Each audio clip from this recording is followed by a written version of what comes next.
que seria uma cefaleia? Conceptualmente, a gente poderia falar que uma cefaleia é todo o processo doloroso referido no segmento cefálico, que pode se originar de qualquer estrutura facial ou craniana.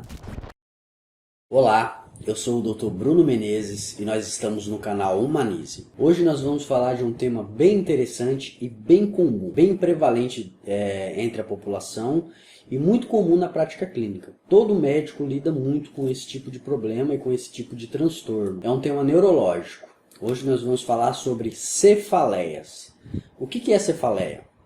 Cefaleia seria a famosa dor de cabeça, né? Seria aquela famosa dor de cabeça. Então a primeira coisa para a gente entender, né, para a gente não ficar num conceito tão raso assim, o que seria uma cefaleia? Conceptualmente, a gente poderia falar que uma cefaleia é todo o processo doloroso referido no segmento cefálico, que pode se originar de qualquer estrutura facial ou craniana. Então, popularmente, as pessoas entendem que cefaleia é só a dor que pega praticamente essa parte do crânio, do nariz para cima.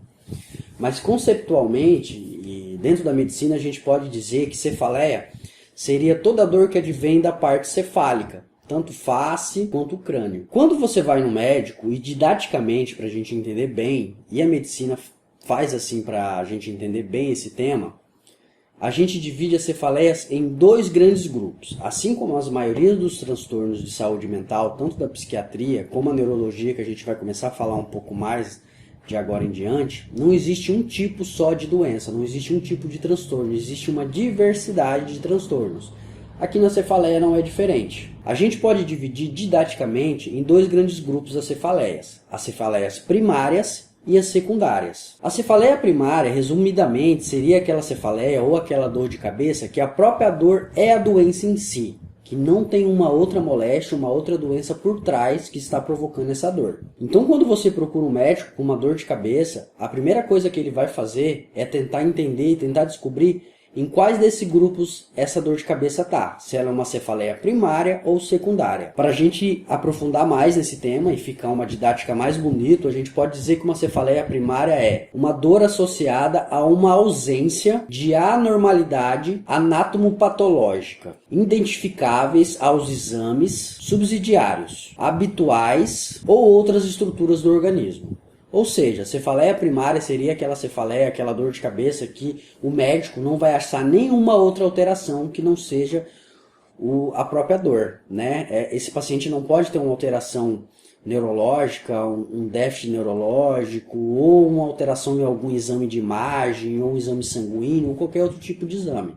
A cefaleia primária, resumidamente, seria que aquela dor, ela por si só já é a doença. E a secundária seria aquela cefaleia que tem alguma coisa por trás, que alguma doença, algum transtorno, alguma alteração anatomopatológica ou clínica está provocando essa dor. Algumas coisas que podem provocar cefaleias ou dor de cabeça: AVC, que seria o acidente vascular cerebral, o conhecido derrame, tumores cerebrais também podem provocar cefaleia. Uma coisa interessante da gente deixar marcada aqui, que nos tumores cerebrais, as cefaleias, elas não são tão comuns. Muitas pessoas, quando começam a sentir dor, a primeira coisa que pensa: meu Deus, será que eu tenho um tumor na cabeça? Os estudos e a prática clínica mostram que não. Esse geralmente não é o primeiro sintoma de um tumor cerebral, mas sim, ele pode provocar. Até porque, geralmente, quando um tumor cerebral provoca uma cefaleia, uma dor de cabeça, ele está maior. Então, no começo do tumor cerebral, geralmente a cefaleia não é o primeiro sintoma, mas sim, ele pode provocar dor de cabeça. O aneurisma também pode provocar cefaleia, as cefaleias secundárias, né? Advinda de uma outra doença. O aneurisma seria um rompimento de uma artéria no cérebro. E os TCEs, o traumatismo crânioencefálico, seriam basicamente uma pancada na cabeça, uma queda, um golpe, alguma coisa que golpeie, que traumatize o nosso crânio ou a nossa cabeça, que pode também provocar cefaleia. Esses são alguns exemplos de cefaleias secundárias ou de transtornos que podem trazer cefaleias secundárias. Existe uma diversidade de cefaleias, tanto secundárias quanto primárias. Para vocês terem ideias, as cefaleias primárias, onde a doença a dor já é a doença por si só, algumas fontes de estudos catalogam de 150 a 200 tipos de cefaleias. Existe uma diversidade de cefaleias. Então, para terminar o que eu estava falando, quando você procura o médico, a primeira coisa que ele vai fazer é isso, tentar entender, tentar descobrir se essa cefaleia é primária ou secundária. Como o médico faz isso? Através de algumas ferramentas, como por exemplo a anamnese. A anamnese seria uma entrevista médica. É aquela hora que o médico tenta entender pela história do paciente os antecedentes, o histórico de doença, quando começou aquela dor, o que aumenta aquela dor, os sintomas associados. Seria basicamente isso. A anamnese seria a entrevista médica. Outra arma usada pelo médico também para ele tentar entender se essa cefaleia é primária ou secundária seria o exame físico. O exame físico é aquele famoso exames que o médico toca no paciente, ausculta o paciente, faz algumas manobras, principalmente na neurologia. Existem muitos exames físicos que os médicos usam manobras, né? Usam técnicas para ver se esse paciente vai ter alguma alteração física associado a essa cefaleia. E, para terminar, o que os médicos usam também são os exames complementares. O que seriam os exames complementares? Todos os tipos de exames, os de imagem, como por exemplo tomografia, ressonância magnética, e os exames também laboratoriais, né? Por exemplo, os hemogramas, os exames de urinas, os exames de sangue em suas diversidades. No caso aqui das cefaleias também, os médicos podem pedir um exame chamado líquor, que é onde o médico colhe o líquido cefalorraquídeo do paciente para ver se tem alguma infecção ou inflamação, né? E essa diversidade de exame. Então, esses são os três mecanismos que os médicos mais usam para ver se essa cefaleia é primária ou secundária: a anamnese, o exame físico e os exames complementares. Então, a gente entendeu que a cefaleia pode ser primária ou secundária. Primária, quando a dor por si só já é a doença, existe uma diversidade. E secundária, quando essa cefaleia é provocada por uma outra doença. Nos próximos vídeos, eu vou falar mais especificamente de cada cefaleia, principalmente as cefaleias primárias, que é o mais interessante da gente falar. Como eu falei para vocês, existe uma diversidade. Alguns fontes de estudos catalogam de 150 até 200 tipos de cefaleias ou dores de cabeça. Além de ficar cansativo, fica exaustivo e não fica tão produtivo a gente falar de todas. Então eu escolhi as três principais, as mais faladas didaticamente e as mais comuns no dia a dia, que serão os nossos próximos vídeos. Essas cefaleias são a migrânia, ou a conhecida enxaqueca, a cefaleia tensional, que é um tipo de cefaleia, dor de cabeça primária, uma cefaleia primária, e a cefaleia em salvas. Então os nossos próximos 3 vídeos serão sobre essas cefaleias. Eu vou falar especificamente sobre cada uma, fazendo um vídeo de cada um, começando com uma enxaqueca. Aí depois eu vou falar da cefaleia tensional, né, ou cefaleia de tensão, e terminando com as cefaleias em salvas. Uma coisa interessante para a gente falar é por que a gente tem que comentar sobre esse tema. Além de ser bem interessante, com certeza a gente tem que falar sobre esse tema porque é muito comum. Tem uma prevalência muito grande, é muito comum as pessoas sofrerem de dor de cabeça. Tem alguns estudos, algumas fontes de estudos que dizem que a prevalência de dor de cabeça é de 90 a 99% da população. Ou seja, praticamente todas as pessoas vão sofrer de dor de cabeça em algum momento em sua vida, para vocês verem como é muito comum esse tipo de transtorno. Fontes de estudos também dizem que a migrânia e a enxaqueca, ela ataca mais ou menos 600 milhões de pessoas no mundo todo. É muita gente. Também, né, as fontes de estudos dizem que de 1 a 6% da população apresentam cefaleia diariamente. Ou seja, de 1 a 6% da população tem dor de cabeça praticamente todos os dias.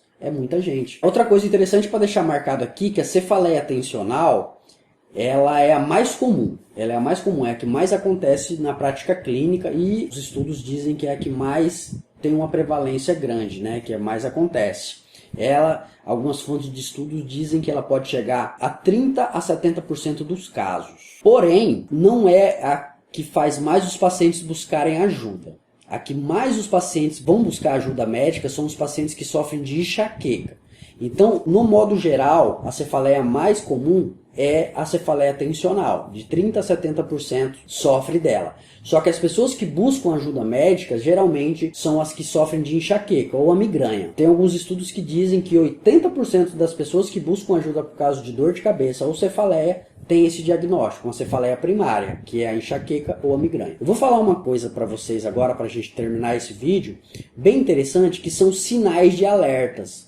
são coisas que a gente tem que se preocupar em buscar uma ajuda mais rápida, uma ajuda médica, né, uma ajuda especializada, caso eu comece a sentir dor. Uma cefaleia ou dor de cabeça. Quando você sente dor de cabeça, cefaleia, junto com os sintomas sistêmicos, principalmente febre, quando você tem dor de cabeça e febre, é importante ou interessante você buscar ajuda mais rápido. Quando uma pessoa tem cefaleia ou dor de cabeça e câncer, quando a pessoa tem esses dois diagnósticos, tem câncer, ou tem um histórico de câncer, ou está tratando o câncer e começa a sentir dor de cabeça, e principalmente nunca teve essa dor de cabeça, é interessante ligar o sinal de alerta e buscar uma ajuda mais rápido. Quando uma pessoa tem cefaleia, ou dor de cabeça, e déficit neurológicos, também é interessante buscar ajuda. O que seria déficit neurológico? Seriam alterações mais específicas, podem ser alterações motores, ou seja, por exemplo, você ficar paralisado de um lado, ou a sua face paralisar, ou você perder força em algum membro, na perna ou nos braços, também é interessante você buscar ajuda mais rápido. Ou tem uma alteração na linguagem, a sua fala ficar arrastada, ou você não conseguir falar, ou ficar mudo por um tempo, além de ter dor de cabeça, também é um sinal de alerta. Se você tiver cefaleia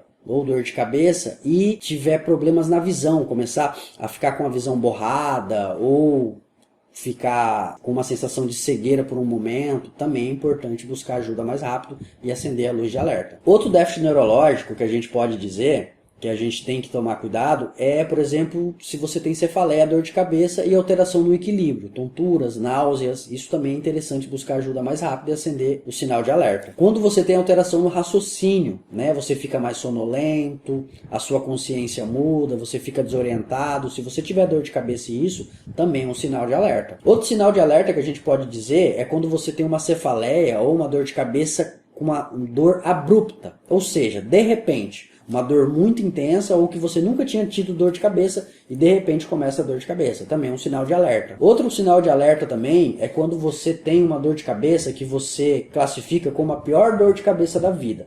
Quando você tem essa cefaleia, esse tipo de dor, também é interessante buscar ajuda. Seja numa emergência, seja no médico ambulatorial ou médico especializado. É importante você ficar mais preocupado quando tem esse tipo de dor. Quando você tem uma idade avançada, quando você é idoso, acima de 50, 60, 70 anos e começa a ter uma dor de cabeça, principalmente se você nunca teve dor de cabeça, também é uma coisa para se levar a sério e buscar ajuda médica mais rápido. Quando você tem uma dor de cabeça e muda o padrão, ou seja, você é acostumado a ter um tipo de dor de cabeça e de repente essa dor de cabeça piora, ela aumenta muito. Quando você tem uma dor de cabeça relacionada à posição, aquela dor de cabeça que piora quando você muda a posição, ou você deita, ou você fica em pé, isso também é um sinal de alerta. Outra sinal de alerta é se você tem dor de cabeça ou cefaleia durante a gravidez. Você nunca teve dor de cabeça e de repente começa a ter uma dor de cabeça. Também é interessante buscar ajuda médica para uma avaliação. É um sinal de alerta. Outro sinal de alerta é como você começa a ter dor de cabeça após traumas, né? O famoso TCE. Você bateu a cabeça e começa a ter dor de cabeça. Também é interessante buscar uma avaliação médica.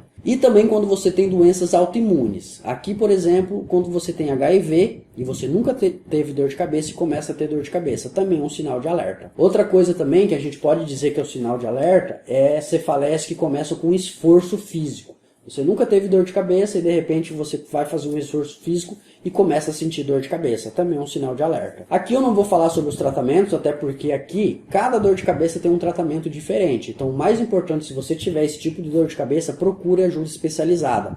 Procure um médico, procure um neurologista para ser avaliado, diagnosticado e feito seu tratamento bem feito, tá? Os próximos temas nós vamos aprofundar nas 3 cefaleias que eu falei, a enxaqueca, a cefaleia tensional e a cefaleia insalva, vocês vão gostar bastante e é um tema muito comum, tá bom? Espero que vocês tenham gostado, assine aqui embaixo, tá? Assine o nosso canal, acompanhe a gente, segue a gente no Instagram também, sempre a gente vai trazer temas bem relevantes ligados à saúde mental, principalmente nessas 2 matérias, psiquiatria e neurologia. Espero que essa informação seja de grande valia, para mim sempre um prazer trazer informações para vocês. Eu sempre estudo mais, né, sobre os temas que eu gosto muito, que é relacionados à saúde mental. E é isso. Fiquem com Deus. Um beijo do Dr. Bruno.